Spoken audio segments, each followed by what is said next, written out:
process ekolebwa ebibiina ebyenjawulo okubeera nga bagaba bendera zino tujja kutunulirawo baloso n'okwebuza nti okusunsula nga bwe tukulayo kugenda maaso balonzi kati baali badde batunulira ki mu kaseera ako ak'okulonda nga katuuse wano we tuli era nga mu studios twegaddwako da Honorable John Musira ono mubaka wa Parliament ava Bubulo sebo tukwaniriza Mwami Rogers Mulindwa ayogera kibiina kya NRM atenga munna Igo wali nnyo Honorable Goret Namuga member wa NUP ate nga yamyuka sende wakachokali aka Park Central ava Mwogola South tukwaniriza Honorable Joyce Bagala Ntwatwa mubaka wa Parliament omukyalo wa district y'Emityana atenga naye ava mu kibiina kya NUP tukwaniriza Honorable Abed Bwanika ava Kimanya Kabonera munna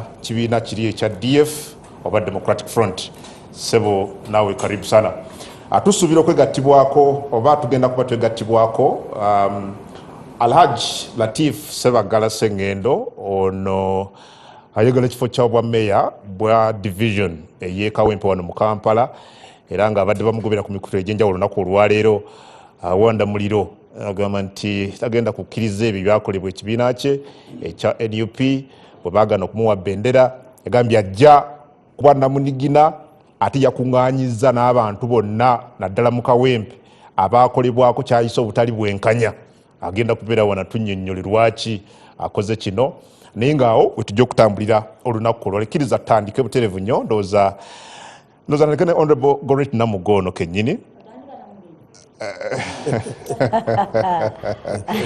Honorable Goret Namuga ova mu NUP atulabye abantu bangi in fact okusingira mu kibiina kye ekyo kyennyini abaakavaayo okulaga nti bajja nga ba independents they are actually dissatisfied n'ekibiina kyo bye kyasazeewo.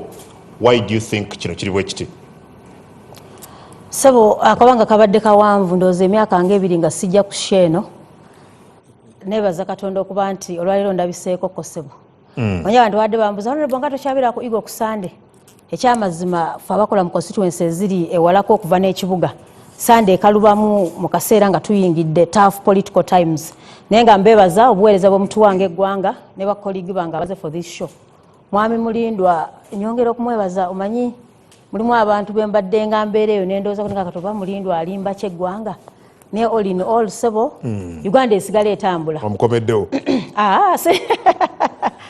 mu byonna nzikiriza nebaze Uganda bonna abavuddeyo okukola kye bayita expression of interest okuvaayo okukkiriza okuweereza mu buweereza obw'enjawulo ku bifo byonna ebyesimbiddwa across board wakati mu Uganda okuvaayo omuntu naga nti ngenda kwesimbawo especially mu opposition tekikyali kyangu newankubadde ennaku zino ate ne mu kibiina ekiri mu buyinza embeera yakalubye nnyo luli twali tusuubira nti okutulugunya kubeera ku bibiina ebivuganya gavumenti naye ate kati ndi bannaffe bano akatambi kakyuse olaba nabo bakkiriza nti waliwo obutali bwenkanya mu ngeri ebyobufuzi gye bitambulamu naye bannayuganda nyongera bakubiriza nti ebyobukulembeze si bya bemulaba mu active politics si byokka ffena bitukwatako ku nsonga ezabadde mu kibiina kya National Unity Platform saba okutegeeza eggwanga nti ekisooka siri mwogezi wa kibiina siri mu party structures ni mubaka wa Parliament era bino mbyogera nga mubaka wa Parliament si byogera nga ayogerera ekibiina era Sebo bino tebikomitinga party yange nenwe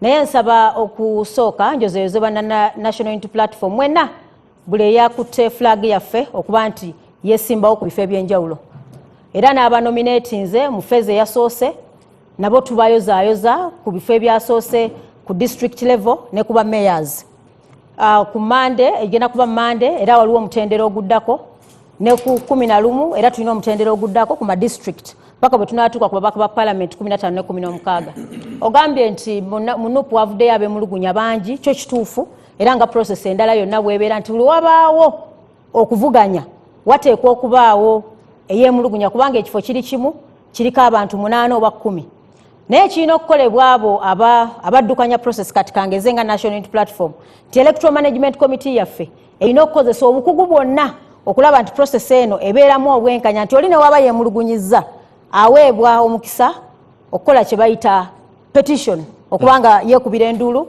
n'okulaga obumativu mu butya bwawulira nti yayisiddwa bulungi ekitaliwo kyaliwo newankubadde nnyinza okukkiriza nti period yali ntono kuba list yafuluma ku Friday nga beewandiisa ku lwali lwakubiri lwakusatu ennaku nga 4-5 neera njagala bannayuganda obajjukiza nti bino byonna nga bitambula ne environment mwetukolera mugitunuulire embeera mwetukolera naye bannange abasinga abavuddeyo okwemulugunya percentage emu yaweebwa obwenkanya nti baddayo ne bapetitioninga era nsuubira nti Adam buli muntu abadde agoberera akkiriza nti waliwo ebyakyukamukko era mbadde mugoberera nti waliwo lisiti eyasooka ne lisiti eyaddako olw'enkyukakyuka ezo ezaaliwo nti waliwo era secretary general yavaayo nanyonya nti wabaddewo okwemulugunya era tukutunuddemu neera ne wabaawo bannaffe bo tebaatawaana kuwaayo kwemulugunya official ne beemulugunya mu ngeri ey'enjawulo naye nga tebagenze mu kibiina kwemulugunya naye category weeri naye nze nja kugamba bannayuganda nti yenna mu national unity platform kyekivuddeko embeera eno honorable no embeera Adamu njagala okutegeeza ekifo buli we kiba kimu ne kibaako abavuganya bangi definitely wateekwa okuba wagamba nti tebampisiza bulungi naye nze njagala nnyo okuwuliriza ensonga lwaki naye honorable oli yandibadde alowooza nti kyandibadde kyangu abantu abatali bamativu abantu abataweereddwa bendera okukakasa nti process eyayitiddwamu ekkirizibwa teyasobodde kuleeta ye nga flag bearer. That seemed to be the problem gwetwogerera baga nti enkola yabadde short yabadde unclear yabadde vague tetegeerekeka and that's why they are saying ebyekibiina tubitadde katugenda kujja nga independent. Ekisooka Adam omuntu yenna waddembe bw'abanga alaba nti ekibiina kyabaddemu tekimuyisiza bulungi asobola okugenda abeewo nga independent naye era ekibiina kikola nnyo okulaba nti kikumaakuma abantu abatali bamativu butya process bwetambudde kyali tukoze bulungi nti singa leero otuleeteddeyo kuyeemulugunya kyali badde kituyambako okufuna ekifaananyi ekituufu kuba gweŋŋambye nti beemulugunya kubanga process eyayitibwamu erabika si nnuŋŋamu kati singa tubadde neyeemulugunya kyali tuyambyeko loga nti nze sikkiriza mpulira nga nali nsinga gundi obuganzi okitegeera kati ekyali tukoze bulungi ate gwe waalisoose kuba kati bw'osooka nze gwoga nti ensonga z'abalizi be baayogera singa wabaddewo yeemulugunya kyali nkoze bulungi nga yeemulugunya asoose naawe ensonga ze ate nze ne respondinga ku ezo kati nze nnyinza okugaa nti saawa eno engeri gye siri ku party secretariat ebimu mbadde mbiwulira naye ate kyali badde kirungi nti engeri gy'obadde oleese yeemulugunya gwe twalisookeddeko ensi neemuwulya then tureactingira okwo I think tuba tugabye obwenkanya kibi nnyo okulowooza kibi nnyo okulowooza abantu across the country atali omu abatali babiri nga bavayo kuba ebituli mu nkola ekibiina kyo mwe kyayise gulowooza kyava ku kirwa kiri bwe kityo. Adamu nze naalisabye mu bwenkanya bwe tuba nga tulinawo kufa abali wano ne bagambye nti Honorable Latifu oteeka okubanga ng'olifaalingako nti ogenda waali his part of us nawankubadde tali mu studio eno kyali badde kya bwenkanya n'osookera ku ye ekifaananyi kye yali kuwadde ffenna kwe twalizimbidde kubanga nti saawa eno bwe ntandika okukubaganya ebirowoozo ku ki ekitaliwo singa obadde otulaze wali bukiripu nti oyo agamba baamulyako enguzi nti oyo agamba tebaamuwabudde oyo agamba gwe baleese tisiwa kiboggwe kyali tuyambyeko eggwanga okufuna ekifaananyi ekituufu. Latifa ajja Honorable Namugga but mulimu ku ebyo byakoogera aga nti ekyakolebwa gaali maanyi ga batono. Lwaki omwogerera nga waali? He's on record. He will speak. He's on record. But at least he will speak. Honorable Namugga, he is on record. Agambye ekyakolebwa ekibiina kye kyakola maanyi g'abantu abatonotono as opposed ku kusalawo kw'abantu and ebigambo bye bimu Kasolo Ejjinja abyogera ebigambo bye bimu Mugambe abyogera ebigambo bye bimu abantu ab'enjawulo bavuddeyo okuvoicinga amaloboozi geegamu the other day twalaba meya w'ekira ayogera ebigambo bye bimu. Nze Adamu ndowooza nti mu bwenkanya gw'oyogerera waali lwaki tomuwa obudde n'abyogera ebigambo bye bimu by'oyogera waali badde omusoosa n'abulira eggwanga nze ngenda okujja nga abibudde naye gwe Latifu yagamba bw'ate ate waali tetuba benkanya waali badde omuwa omukisa naga nti nze okusinzira embeera eri bweti ne ndiyakitinga ku ekyo naye kiba kibi ogaa nti nze ndiyakitinge ku Latifu aliwo ate nga tannayogera. Nja kudda Honorable Abed atulaba ku NBS TV tugenda kuba tufuna Haji Latif Sebagala Sengeno mu dakiika nga ziizo kwongera okutegeera concerns ze ziri ki and lwaki asazeewo okugamba nti akuŋŋaanyiza banne bonna mu kawempe ekibiina bekitaawa bendera babeere nga beekumaakuma bajje nga ba independence. Honorable Abed Bwanika, at least ogoberedde process mu bibiina ebyenjawulo mu kugaba bendera zino. Lwaki tulaba abantu bangi si bamativu ne okusalawo kw'ebibiina?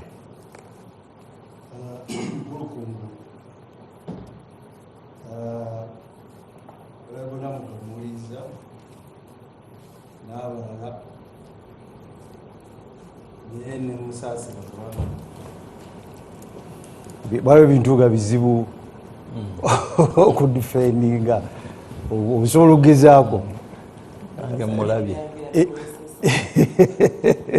naye omukulu kungu twalumbibwa ekiri mu Uganda nkinyonnyola fe abamaze ku nsi Katonda bawaddewo emyaka waliwo omusajja bamuyitanga Pablo Escobar yabeeranga Colombia Saabayaga yali mafiya nnyo.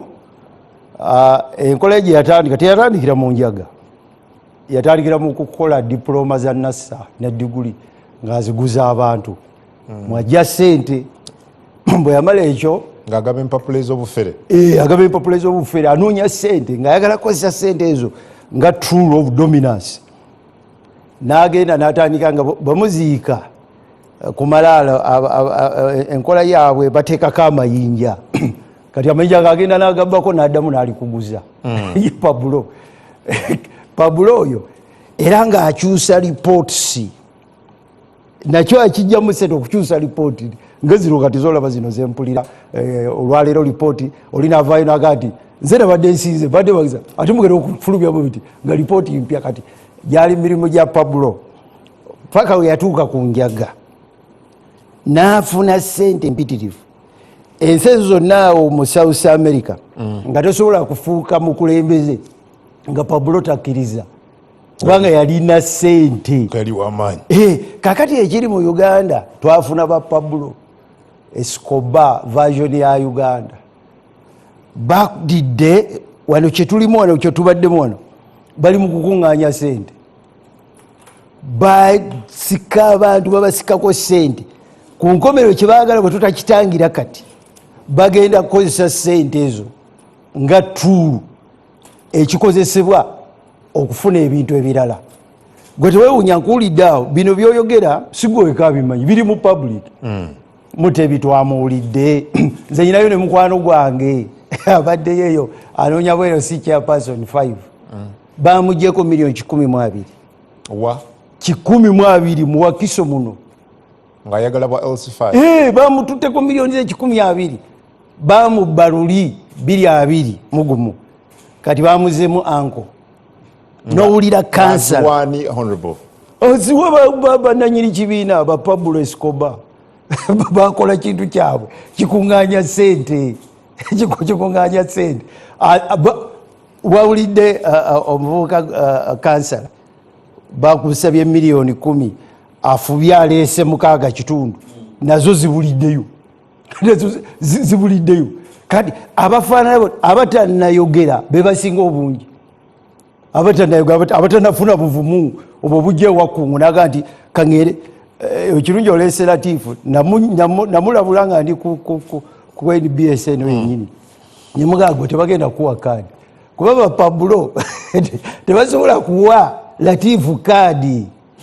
Abantu abafaana bwe batyo bo bali mu kintu kirala batekwa okujjamu ssente.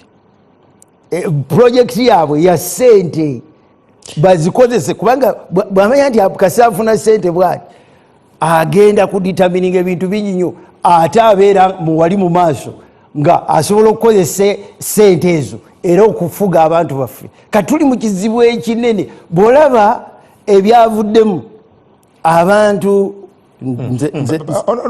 ku kya ssente mpuliddeko aboogezi b'ekibiina bali official first of all bakondeminga ekyo nti singa kibajja ekiri it's not an official position ey'ekibiina. Ekyokubiri nga nti omuntu yenna bw'obanga waliwo akuggyeko ssente eyo ddukira muffe ab'ekibiina and we take action.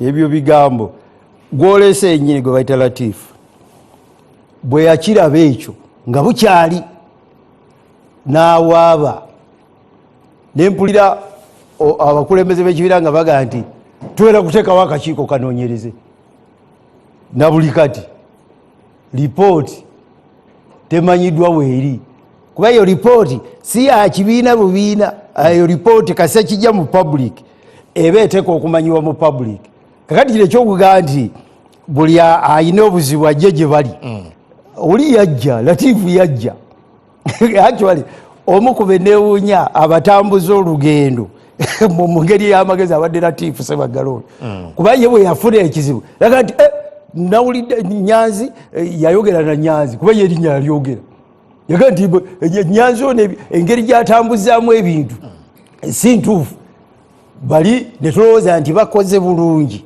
nze bwe bwe ndowoozamu ekyo ekiseera ne bateekawo akakiiko akakola ki akanoonyereza naye na buli kati kitegeeza nti akakiiko tekaali kakuvumula nsonga eyo tewali atamanyi ali mu kibiina ekyo kubanga egyo emize tegitandise kati ekirungi nze ekibiina nange ekyo nakirimu ngekakati soogera nti byenjogera sibimanyi afe kakati fe actually ebimu ebyatukyaya ndi tuli bazibu tulinganga jinja tosobola kwanza nababuuza nagenda kati kanguwe ekyokulabirako muyiza okuba temukimanyi nakimanya naveeka e Masaka batuyise ku kitebe bagenda tuveetinga erinnya lyange nga teriri mu system ne baga nti what erinnya eryange nze mu system ya Nuupu nga teririmu ne balyoka badduka ne mbatabukira awo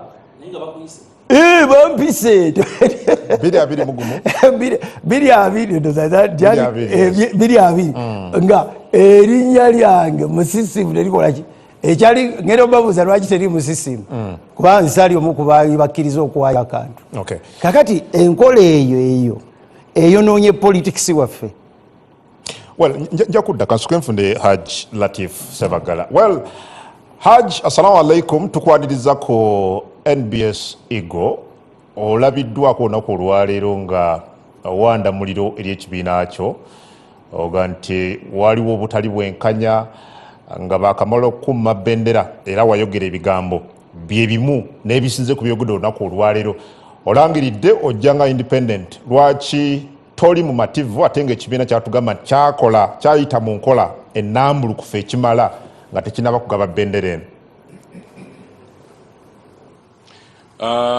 Neyanza nnyo Bwana Kungu ne bannange mwenna abali mu studio balamusizza nnyo mu linnya lya Mukama Katonda abalabi ba Eagles aba NBS assalamu alaikum wa rahmatullahi wa barakatuh.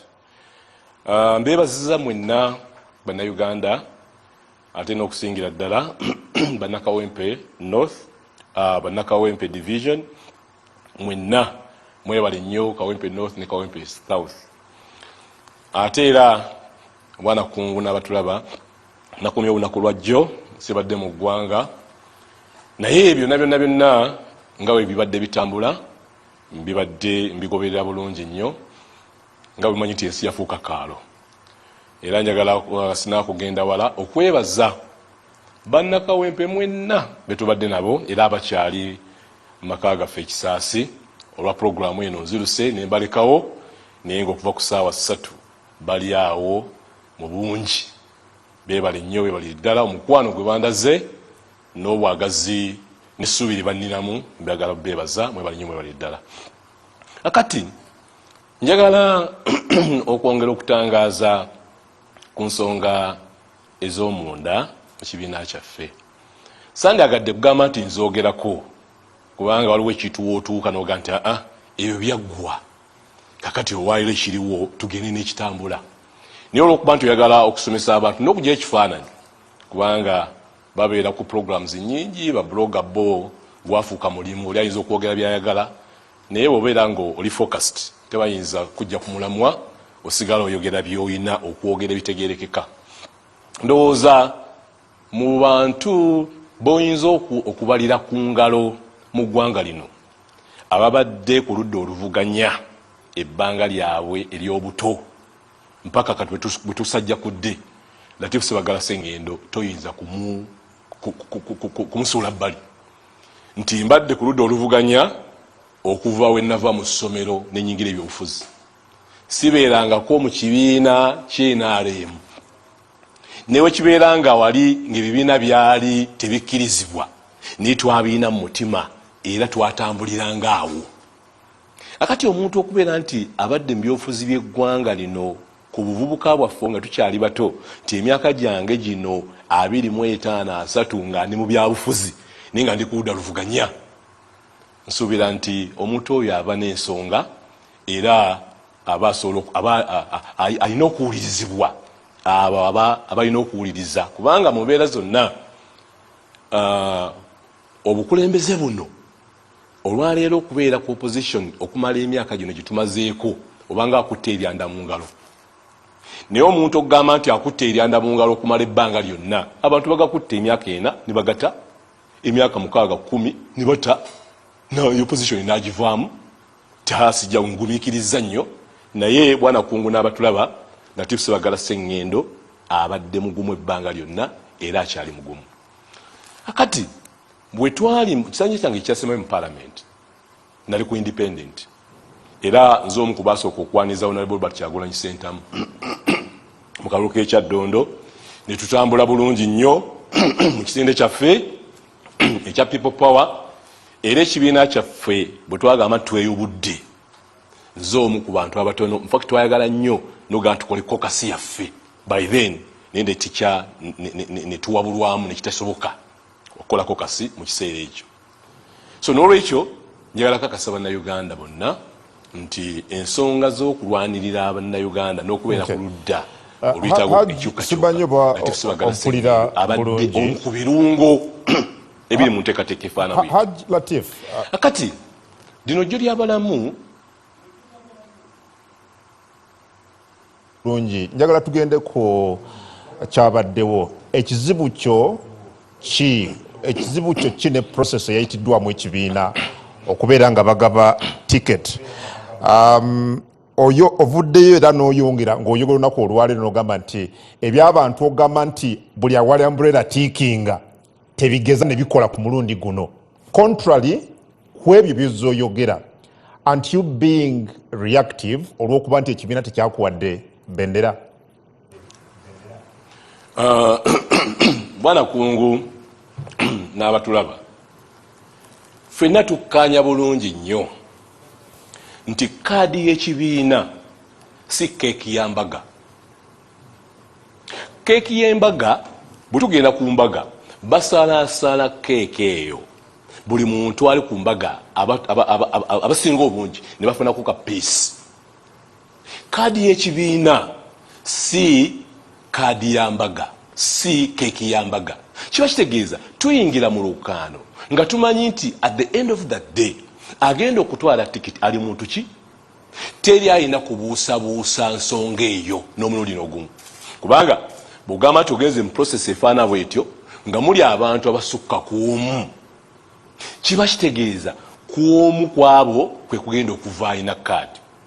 Ekyo tekiriimu kubuusabuusa, naye process emitendera egiba giyitiddwamu era bonna abeemulugunya tebeemulugunya nti lwaki tebalonze nze. Nedda nedda, abantu beemulugunya nga nange mwendi nti emitendera egyayisiddwamu gyabadde gibulamu ka element oba ka ingredient aka transparency n'okukwatagana n'ekiri ku ground. Kubanga mu kibiina baatukakasa ne bagamba 40% eyo yaffe aba election management committee oba aba vetting, 40% abo aba vetting be bamanya. Naye mu mbeera zonna n'okusinziira ku bibuuzo bye baba bakubuuzizza naawe oyinza okwegeraageranya noga nti pepa gye natudde okuba nti ebintu byaffe oluusi mutuula ebibuuzo ng'ebyo nti ne results tozimanya, naye mutuula ebibuuzo ebyo n'omanya nti at least nvudde mu kibuuzo kino naye okusinziira nga bwe nkoze ndowooza kwana ninayo 3. Ne bagamba 6. Eyo 6 oli bwakuwangula mu 6 ne waba yawangudde mu vetting mwana oli abayiseewo enkaaga eva mu bantu ne batugamba mugende munoonye ground era kati teri ku kitebe. Ebyo bye bigambo bya bakama baffe bye baatugambanga ati kaadi eri ku ground. Bwatutukanga ku ground nga batugamba kaadi eruwa. Bwatutuuka ku kitebe nga bitebe baga nti kaadi eri ku ground. Bwana Kungu n'abatulaba ne tutandika okukola ground. Era ground mu mbeera zonna nga buli wooyita olabira ddala nti ground oginywezezza.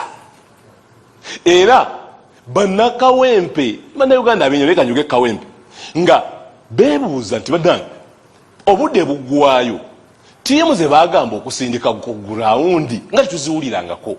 Bwe wabeerawo opinion polls ez'enjawulo nezibanga za radio nezibanga za ene gundi gye bayinza oteekawo nti ekoze opinion poll, era waakiri ofunako emiruka egimu egiyinza okugamba nti ku stage ya bodaboda eno babadde mu katale babadde wano babadde wali, naye haramu tewaliiwo mu kawempe wonna we bayinza kugamba nti babuuza era nga babuuza baga Latifu tali ku ground.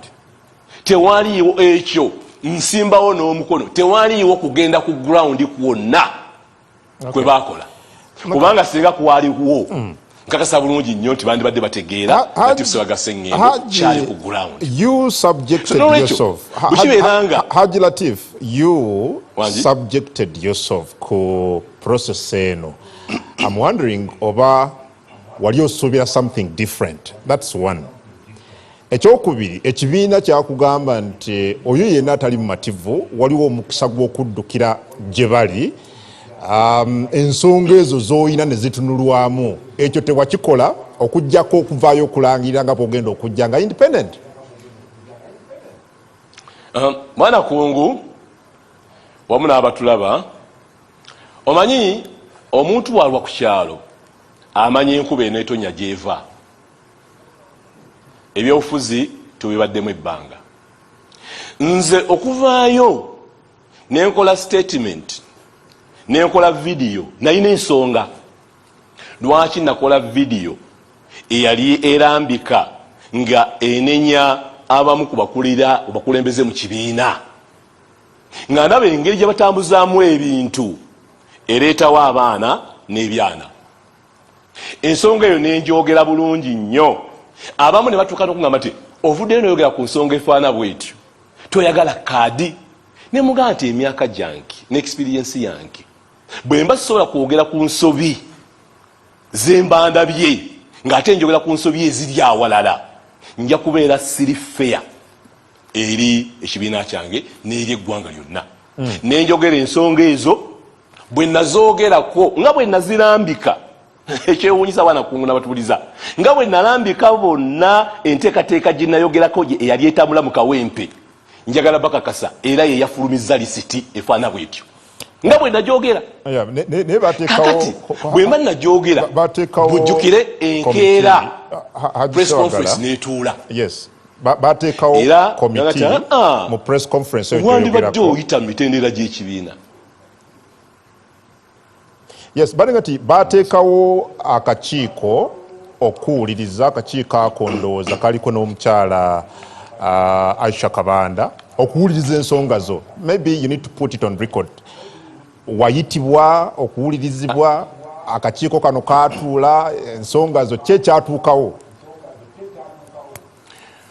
Bwana Kungu nkugambye bwe nabala ofulumya video okulaga obutali bumativu naye njagwerera abantu bangi era bangi mu inbox abanneebaza bye nayogera, naye olwaleero bye nayogera bangi nnyo kati bajulizi nti ddala eriiso ly'omukulu awaddugala we walaba. Bwe baamala okugamba nti nedda nandibadde mpita mu mitendera gy'ekibiina, era pulezidenti waffe n'ateekawo wiiki emu nga tumaze okuteekayo okwemulugunya kwaffe. Nali musajja mwetoowoze era omuwuliriza, nempuliriza bulungi nnyo, nenkwata ekkalaamu nempandiika byonna ebyali mu vidiyo, nempandiika okwemulugunya kwonna mu nnaku 3, nenkutwala nempako kopi Secretary General omukulembeze waffe nempa akakiiko kafa election management committee ne chairperson kubanga kali kagenda wa chairperson w'akakiiko omukyala Jolly vice president waffe owa Western Uganda era staff nezikubwako zonna balisiivinze okwemulugunya kwange naye nga nti okay ensonga eno engeri yabadde ey'amangu ne bateekawo ne press conference ey'amangu kangumiikirize nali ngenda kutambula mu mwezi ogw'omunaana naye nga nti nyinza okutambula nebega ti ate omusajja titumulaba era PA wange n'atandika okujjukizanga abakulembeze mu kakiiko ako bannange okwemulugunya kwa mukama wange kwaddi tyalindako kakati mwami Lumbuye avaayo mu wiiki nga 2 emabega tuwazinga tibanakugamba tubalangirira n'afulumya video mwagiraba tibanna abantu abateeka okwemulugunya kwabwe nwaki mukuteeka wansi ne mutakuwuliriza kati bwe yamala okuvaayo already nalinze na programu yange ne bankubira PA wange oluvannyuma lw'aka video ako ne bamugamba enkya bamugamba lwakutaano ne bamugamba nti enkya tumwetaaga mu kakiiko PA namugamba nabagati bannange emyezi 2 buli lunaku tubabuuza kati ku ssaawa zino mukama wange gwe mukubira atambudde tali mu ggwanga naye kati ku ssaawa zino nga ne okusunsula kumpi kutandise okwa electoral commission ku ssaawa zino mugamba nti enkeera gye mubafeya era mubeere faana bwetyo nabagamba tajja kusobola kubeerawo paka lwanaakomawo ng'enaku z'omwezi 5 omwezi ogw'omwenda tujja kuddira mu dakiika nga so nolwekyo simanyi tujja kuddira mu dakiika nga zizo Haji Latif maybe mu layini emu yokka ate abantu b'ogambye okuŋŋaanya mu kawempe abataafunye ebbendera oge nti kakati mwina gurupu yammwe ku bantu abakoleddwako obutali bwenkanya buno oteekateeka kukola ki kino Haji ekibiina kyo olwaleero omukolo gwe tubadde nagwo ekisaasi njagala ku bantu bano abantu bangi nnyo nze okubeera nafuuka ddoboozi lyabwe bangi nnyo abakolebwako obutali bwenkanya okugeza tulina kansala Bone Bukenya abadde akiikirira awo naye baagenda ne baleeta omuntu okuva mu Central Hamudani Semugoma ne bamujja mu Central nti ajja ataakiikira abantu b'ekikaaya abantu b'ekanyanya abantu b'ekisaasi ng'ono kansala abaddewo nga ali ku tikiti ya Nuupu bamugjeewo ne bagamba bagende baleeta omuntu avudde mu Kampala Central gye yali avuganyiza ku bwa mmeeya amuleeta eno tetusobola kukkiriza butali bwenkanya obufaana bwe butyo n'abalala bangi kati bonna mbakuŋŋaanyiza abo abayisibwamu mu mbeera efaana bwetyo nga ddala si maanyi g'abantu ne tugamba tujja kusigala nga tudda ku kigwa kyaffe ekya people power ekyazaala NUP tudde ku maanyi g'abantu amaanyi g'abantu galamule muteekateeka efaana tujja kudda mwami Mulindwa Haji Latif omuwulidde njagala oggiremu wano agenti kati basize okudda ku people power kireka ekibiina ekyo kyo baakivuddeko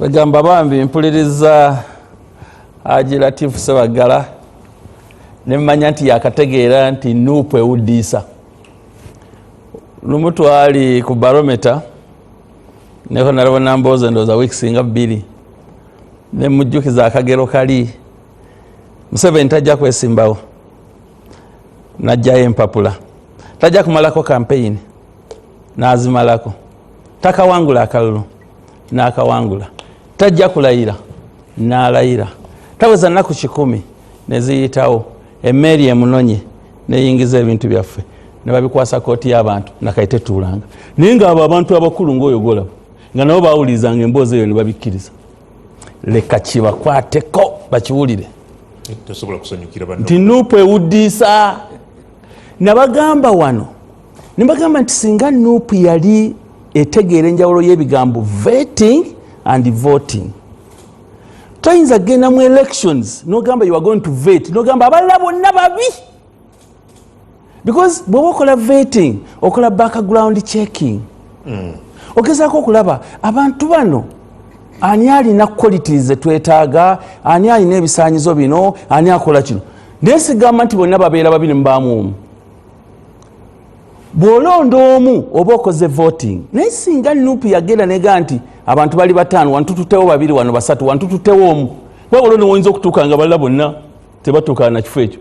Naffe mwenaale mu tukikoze. Ensonga ze zirimu eggomba. Wulira ojja kupapa. Kakati kino kye baakola ne bw'abanga Haji Latif yali asobola okuyitawo mu kasengejja akagende mu kusalawo kwa bonna. Kubanga ne bw'oba oyagala okukola vetting, abantu bajjaako right yaabwe, the party members. Bano bagala ne batuulawo ne boogera NRM ebigambo bingi. Naye tusigaza omuntu oyo memba w'ekibiina kyaffe tumulekerawo akawaganya agenda akuba akalulu. Bw'omuntu mwakikoze ku Entrepreneurs League for example Museka. Bakkaanyiza bokka. No, ogenti abantu obalekerawo mu waadu. Yes. Bamemba. Ne bagenda bakuba akalulu. Entrepreneurs League erina bamemba baayo. So mwabawadde mukisa ki? Mahadi. Yes. Mwabawadde mukisa ki? Kakati. Bo okubeera nga babaako n'eddoboozi mwani. Abeera omukulembeze wa. Ebintu biri bibiri obitabudde. Naye ndi wano okusomesa kye kituleta wano nga tuli batono against many. Bwe babanga mmwe abeesimbye, by the way, muyinza okusalawo mu constituency yammwe nebulayo ajjayo empapula. Ne wabaawo omuntu ogwo ani gwogenda okunenya singa ajja omu. 2, musobola okujja mwenda ne mujjayo empapula ne mugamba naye ffe tuvuddemu. You can't blame it on the party. Naye awantu awali abantu bataano, basatu, babiri, toyinza bakuba bonna kigono oba okoze voting gw'omuntu w'ekibiina baba bakuggyeko right yo. Bwe kitaba bwe kityo olangirira noga nti tugenda okukola, tugenda kulondamu omuntu wa n'ekigambo kyaffe vetting tokikozesa. Kakati bateekawo kigumaza nenkikugamba wano 60%. Owulidde omusajja bwakaaba si kawempe yokka, nalabye abasajja babadde mukono eyo nga nabo boogera ebigambo ega nti negwe batuwadde tetumumanyi.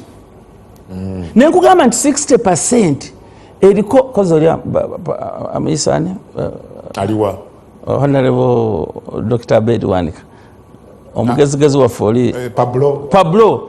Kakati nabagamba nze saakozesa kya Pablo nembagamba nongamba nokugamba tebagera amannya g'abantu nenzira kubuulira n'omuntu nga nti omuntu oyo yagenda okusalawo. I'm here.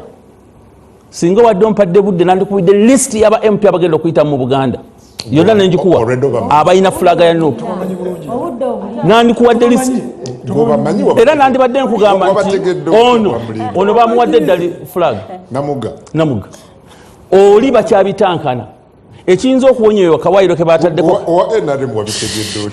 akawaayiro kamu ke bagamba tuyinza okunyiiza Buganda mwayo oyo mwali mu kategore mwe mulina Seggona ebintu tubimanyi ebyo tufe tubifuna ntibitegeera naye 60% singa 60% eno baamala okulonda abantu babiri mu constituency mumanya kugombola bikini bagamba kakati bannaye tubaleetedde abo mu kuba akalulu kwabo aba ne balonda ekyo kyandisobose naye njala malize na kino gwe tofaayo omuntu akibiina nalabyewo obulenzi mu town council balangiridde omwami bamuyita Sam Serunjogi nakola ebivvulo mu kibuga tugenze okuziika mukwano gwange Edward Kibuuka ebivvulo biri mu kibuga ti Sam Serunjogi bamuwadde flag tuva mu kuziika nga balangidde Moses Sebalamu bino byenkubulira bituufu naye nga abantu bagamba zabadde ssente muwaliwe yazze yasuubiza ne zitaba tono n'atwala you talk bulijjo mbagamba bano abantu it's about money ffe tugenda tubeera ng'enalimu ne tuyimirira awantu ne batugamba nti twasaasaanyiza ssente naye nga waliwo election but these are individuals abali facilitated era mwe munaaba temukiise mbasaasidde bajja bakuba akalulu. Joyce Bagala bw'owuliriza Latif n'abantu abalala bozza owulira abatali basanyufu abali mu maziga kati abali mu kwogera ebisongovu do you find a point mbyeboogera olza balina ensonga ate n'ekibiina kye bikyogerwako biwulidde wano olina kyobimanyiko? First of all, Bwana Kungu, njagala abantu abatulaba ku NBS abalaba Eagle begendereze nnyo ebigambo bya Mwami Mulindwa. Njaba kitegeeza nti Mulindwa si wa National Unity Platform, Mulindwa tatuula ku NEC ya NUP era Mulindwa talina kigambo kyonna kyayogera ku lwa NUP. Ane Mulindwa yennyini okumugamba mbadde wano ebbanga ddene nga mu advocatingira baali bamusuubiza emmotoka yagifunye takyetaaga kati kulimba kususseko nga ngenda ku nsonga ya ebigenda mu maaso. Hajji Atiifu muwulidde ng'ayogera ogambye nti mu byayogera mulimu point. Yes, omuntu yenna buli lwaba ng'alina obutali bumativu abeera ne point, kubanga abeera annyonnyodde n'obutali bumativu bwe wawe buva. N'abalala bonna abalina obutali bumativu they have a point. Lwaki? Kubanga balina obulumi n'obutali bumativu. Nali wano naawe Kkungu era tumaze akabanga nga twogera ku bya flags zino nenkugamba nti tulina okubeera ab'amazima.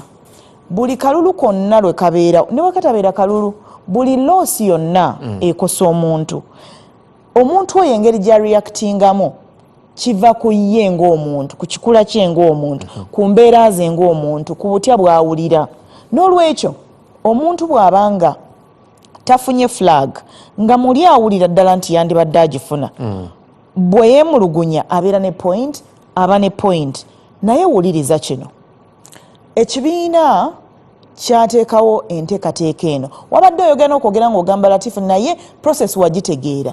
Yes, yagitegeera, naye tuzze tukyogera lunye nti process eri bwetyo olw'ensonga nti ssemateeka wa NUP tali gazetted awa option ey'okulonda Mulindwa gye yeesibako buli ssaawa.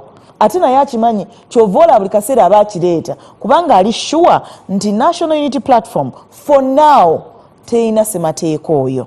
Ssemateeka oyo bw'anaaba ali gazetted ng'embeera erongoose, ndowooza nti ne National Unity Platform tewali nsonga lwaki twandyagadde kugenda mu nkola esobola okumatiza buli muntu ey'akalulu. Era n'obukulembeze bw'ekibiina buzze bukyogera nti with time nga buli kimu kiryoke naffe kyetwandyagadde.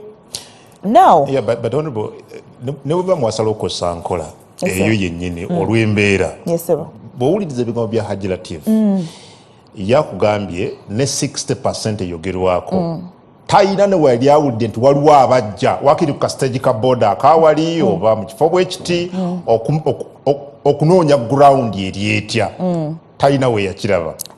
Ekyokubiri honorable Joyce akugambye nti yawaayo n'okwemulugunyako eri ekibiina nagati banne kino na kino mubikoleko ekibiina nekiteekawo ekiguuma and I want to use that, I want to put that in quotes. Ne bateekawo akakiiko okumuwuliriza oba okuwuliriza ensonga ezifaanaganako bwe zityo and that did not happen. So first of all ekirungi ate ne Dr. Abedi akyogeddeko nawe okyogeddeko bwe yatwala okwemulugunya era naye akakasa wateekebwawo akakiiko kanoonyereze. What is unfortunate nti ekibiina bwe kigenda okutuuka okumuyita ate nga taliiwo. In that circumstance tojja kunenya kibiina kubanga kyamuyita, naye ate ne Latifu tomunenya kuba yali taliiwo. Kati ate yandibaddewa yandigenza atya nga badde taliiwo? Naawe Mulindwa. So olw'okuba nti n'ekibiina kyatuuka time okumuyita bajje bamuwulirize. 2 months down the road. Unfortunately, 2 months later. Do you know why? Kubanga ezo 2 months ozimanyi bulungi nti tubaddemu eno process. Jjukira nti obukulembeze bwennyini obukola ku process eno era bwe bukulembeze obukola ki? Partly obuwuliza ensonga ezo. It is unfortunate. Naye nze kye ndowooza nti already ekibiina nakyo kyali kirina positive feeling about it nga baagala okumuwuliriza era naye acknowledginga nti indeed baakola ki? Baamuyita. There was a delay, very unfortunate. Naye ate naye tosaba munenya kuba teyaliiwo. Ekirungi akkiriza nti indeed bamucontactinga naye bagenda omucontactinga nga ate takola ki? Taliiwo. Maybe singa yali waali the story would have been different. Now ku kwemulugunya kwonna boogedde essente and all that. Ono bwanika akubulidde ku kyensimbi ziitingana. Ekirungi ku Dr. Abedi Bwanika ekibiina yakyamuka owulidde era bw'abanga balina ssente zonna ze bazidiringa nga bo ku kibiina kyaffe. Ekibiina bw'aba yakyamuka kitegeeza tamanyi bigenda maaso mu kyo bali eri mu kibiina kyabwe era tubaagaliza mirembe nga tuli mu lutalo olw'okujjako mwami Museveni. Naye ku nsonga ya ssente, number 1, omuntu ng'oli mukulu ng'oweza emyaka 18 essente nga tebazikubyeko nga tebazijje mu nsawo yo, gwe mwennyini first of all nokkiriza okuwa ssente, ekisooka kikyamu era obeera okimanyi. That's why era olaba abantu aboogera ku ssente oli tagamba nti no gundi oli tagamba nti gundi nakalabayo omuntu omu ate nalabena ku social media, so I'm not even sure. Nalabe ku social media oli ng'agamba nti yadepositinga on someone's mobile money 6 million nga baali bamusabye milioni 10. Bakusabye ssente ng'ekibiina kimaze okugamba nti emitendera gye gino tugenda ku ground n'ebibuuzo. Option ya ssente teyaliimu. Kakati gwe lwaki osasula ssente? Kyekibuuzo ekisooka. Ekyokubiri, bwe kibanga ddala kituufu ate nga katugambe kubanga waliwo abantu abamu nga tewafunye ate ng'ogamba wadde ssente, beera bold enough. Lwaki ofa internal bleeding ng'owaddeyo ssente zo nga nekyowereddeyo ssente tekikoze eki tokifunye. Ko MBS Eagle kwoli Adam Kungu ng'emanya gange tuwumulamu ddakiika emu ayagala okuteesa olina omukisa kozesa #NBS